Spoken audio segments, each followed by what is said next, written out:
দর্শক, এই মুহূর্তে পররাষ্ট্র প্রতিমন্ত্রী শামা ওবায়েদ হযরত শাহজালাল বিমানবন্দরে গণমাধ্যম কর্মীদের সঙ্গে কথা বলছেন। আমরা এখন সরাসরি চলে যাচ্ছি সেখানে। লিমনের পাশে আছে, পরিবারের পাশে আছে, প্রধানমন্ত্রী জনাব তারেক রহমান ওনাদের পাশে আছে এবং আমাদের যা যা সহযোগিতা করার দরকার আমরা অবশ্যই করব।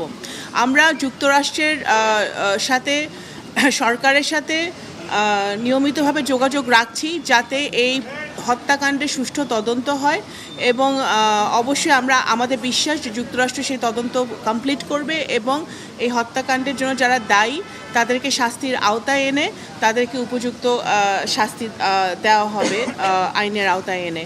তো সেটাই, আর কোনো বক্তব্য নাই এখন। ধন্যবাদ। আসসালামু আলাইকুম।